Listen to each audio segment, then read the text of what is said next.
사무엘상 그리고 사무엘하. 우리가 보통 이렇게 두 권으로 나눠서 읽잖아요. 근데 사실 원래 히브리 성경에선 이게 한 권의 책이었다는 거 알고 계셨나요? 그냥 긴 역사책이 아니라 그 안을 들여다보면 정말 기가 막히게 정교한 어떤 문학적인 설계도가 숨어 있습니다. 그냥 이스라엘의 첫 왕들이 이랬구나 하는 역사 기록으로만 읽기 쉽죠. 근데 정말 그게 다일까요? 어쩌면 이 책을 쓴 저자는요, 그냥 있었던 일을 쭉 나열한 게 아니라 이 이야기들을 아주 특별한 방식으로 배열해서 뭔가 더 깊은 메시지를 전하려고 했던 건 아닐까요? 오늘은 바로 그 비밀을 한번 파헤쳐보려고 합니다. 이 거대한 이야기의 모든 사건, 모든 인물은 사실 딱 두 개의 커다란 기둥을 중심으로 돌아가고 있어요. 첫 번째 기둥은 무슨 일이 있어도 절대 변하지 않는 하나님의 약속이고요. 그리고 다른 하나는 그 약속 앞에서 인간 왕들이 보여주는 책임감, 그리고 실패입니다.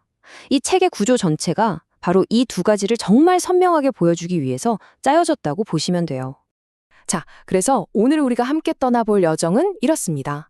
먼저 이 숨겨진 문학적 설계가 뭔지 알아볼 거고요. 그리고 이야기의 가장 핵심, 바로 다윗 언역에서부터 시작해서 바깥으로 하나씩 뻗어나가 볼 거예요. 다윗의 영광과 승리, 또 두 왕의 실패, 그리고 이 모든 걸 감싸는 시작과 끝의 노래까지 한번 따라와 보시죠. 네, 첫 번째 순서입니다. 이 책에 숨겨져 있다는 그 정교한 문학적 설계, 그 비밀이 대체 뭘까요? 이 사무엘서의 비밀을 푸는 열쇠가 바로 카이즘이라는 기법입니다. 우리말로는 대칭 구조라고 하면 좀 더 쉽죠.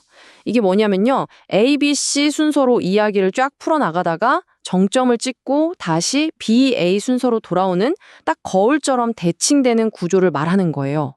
그럼 이 구조에서 제일 중요한 건 뭘까요? 네, 바로 한가운데 있는 C입니다. 저자가 진짜 하고 싶은 말은 바로 이 중심에 숨겨놓는 거죠. 자, 바로 이 표가 사무엘서 전체의 설계도라고 할 수 있습니다. 어떠세요? 정말 아름다운 대칭 구조 아닌가요? 맨 바깥쪽에 A와 A'이 노래로 서로 마주보고 있고요. 그 안으로는 B와 B', 왕들의 실패 이야기가, 또 그 안으로는 C와 C', 다윗의 이야기가 짝을 이루고 있죠. 그리고 모든 것의 심장부, 바로 X 지점에는 다윗 언약이 떡하니 자리 잡고 있습니다. 저희는 탐험을 좀 특이하게 해볼 거예요. 가장 안쪽 이 심장부인 X부터 파고들어서 바깥으로 점점 나아가 보겠습니다. 자, 그럼 이제 이 거대한 구조의 심장부로 들어가 보겠습니다. 모든 이야기의 의미가 바로 여기서부터 시작됩니다. 사무엘서에는 정말 수많은 전쟁, 정치적인 암투, 개인의 비극, 이런 이야기들이 꽉 차 있잖아요? 근데 그 모든 걸 통틀어서 딱 한 장, 가장 중요한 것을 꼽아보라고 한다면 전 무조건 사무엘하 7장을 꼽을 겁니다. 여기에 모든 걸 해석할 수 있는 열쇠가 있거든요. 이 다윗 언약의 핵심에는요, 집이라는 단어를 둘러싼 아주 극적인 반전이 있어요. 다윗이 먼저 제안합니다. 하나님, 제가 하나님을 위해 멋진 집, 그러니까 성전을 지어드리겠습니다. 그런데 하나님 대답이 뭐였는지 아세요? 아니, 다윗아, 내가 너를 위해 집을 지어주겠다. 여기서 말하는 집은 건물이 아니라 바로 왕조를 의미하는 거죠. 인간의 계획을 완전히 뛰어넘는 하나님의 스케일이 드러나는 순간입니다. 그리고 바로 이 약속이 그 핵심 구절입니다.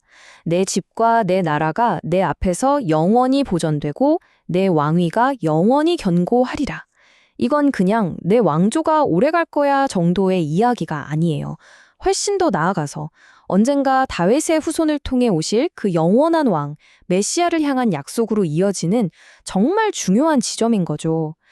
자, 이제 그 중심에 있는 약속을 감싸고 있는 첫 번째 짝꿍 C와 C'을 한번 살펴볼까요? 이 부분들은 하나님이 선택한 왕이 어떻게 세워지고 또 어떤 복을 받는지를 딱 대칭으로 보여줍니다. 이거야말로 정말 완벽한 거울 이미지 아닌가요? 보세요. C 부분은 다윗이 왕이 되기까지의 과정이에요. 기름 부음 받고 골리앗 이기고 사울왕한테 쫓겨다니면서 온갖 고생을 다 하죠. 그게 바로 왕자로 가는 여정입니다. 그리고 정확히 그 반대편에 있는 C'은요, 왕이 된 후의 결과입니다.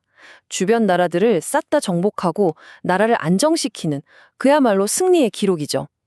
여정과 성취, 하나님의 약속이 이렇게 이루어진다는 걸 딱 보여주는 한 쌍입니다. 자, 이제 바깥으로 한 겹 더 벗겨내 볼까요? 여기서 우리는 B와 B', 인간 왕들이 가진 한계를 적나라하게 보여주는 한 쌍을 만나게 됩니다. 여기서는 두 왕의 실패가 나란히 놓여 있습니다. 먼저 B, 사울의 실패를 보죠. 그는 하나님의 명령에 불순종했고 그 대가로 왕위 자체를 빼앗깁니다. 끝이죠. 그런데 B'을 보면 하나님 마음에 쏙 들었다던 그 다윗조차 밧세바 사건이라는 끔찍한 죄를 짓고 언약을 배신해요. 그런데 결정적인 차이가 있습니다. 다윗은 왕위는 잃지 않아요. 왜 그럴까요? 맞습니다. 바로 이 이야기의 심정부에 있는 하나님의 영원한 언약 때문이죠. 그렇다고 그냥 넘어가는 건 절대 아닙니다. 그 불순종의 대가로 그의 집안에는 칼부림이 끊이지 않는 아주 혹독한 징계를 받게 되죠. 자, 드디어 이 거대한 구조의 맨 바깥쪽 책의 시작과 끝을 장식하는 A와 A'을 살펴볼 시간입니다. 이 두 편의 노예가 전체 이야기의 문을 열고 닫는다고 생각하시면 돼요. 정말 기가 막힙니다. 이 모든 이야기의 시작은 아이를 낳지 못해 슬퍼하던 평범한 여인 한나의 노래로 시작돼요. 그녀는 앞으로 하나님이 세우실 기름 부음 받은 왕을 높여주실 거라고 예언하죠. 그리고 이 길고 긴 이야기가 다 끝나고 책의 마지막에 누가 노래를 부르냐? 바로 그 기름 부음 받은 왕이 된 다윗이 하나님이 나와 영원한 언약을 맺으셨다고 고백하면서 한나의 예언이 바로 나에게서 이루어졌음을 확증합니다. 시작과 끝이 완벽하게 맞물리는 거죠. 정말 놀랍지 않나요? 자, 그럼 이쯤에서 이런 생각이 드실 수 있어요. 와, 구조가 정말 복잡하고 정교하네. 근데 중요한 건요, 이게 그냥 나 글 좀 잘 쓰지? 하고 자랑하려고 만든 구조가 아니라는 겁니다. 이 모든 대칭, 이 모든 반복, 이 정교한 설계는요, 단 하나의 정말 강력한 신학적인 진리를 독자들 마음에 확실하게 새겨주기 위한 장치입니다. 그래서 이 거대한 구조가 우리에게 증명해 보이는 핵심 메시지가 바로 이겁니다. 인간왕은 실패할지라도 하나님의 언약은 실패하지 않는다. 보세요. 사람들이 원했던 왕 사울도 실패했죠. 하나님이 직접 뽑은 위대한 왕 다윗도 결국 넘어졌습니다. 인간왕은 이렇게 연약하고 불완전해요. 하지만 그들이 실패하는 그 순간에도 하나님이 한 번 하신 약속은 절대로 흔들리지 않고 결국 그 약속의 역사를 이끌어간다는 것. 이게 바로 사무엘서 전체를 관통하는 메시지입니다. 인간의 실패, 그리고 하나님의 신실함. 이 거대한 대칭 구조를 가진 고대 이야기가 오늘을 살아가는 우리에게는 과연 무엇을 말해주고 있을까요? 우리 삶에서 반복되는 약속과 실패, 그 속에서 변치 않는 무언가에 대해서 말이죠. 한 번쯤 깊이 생각해 볼 만한 질문이 아닐까 싶습니다.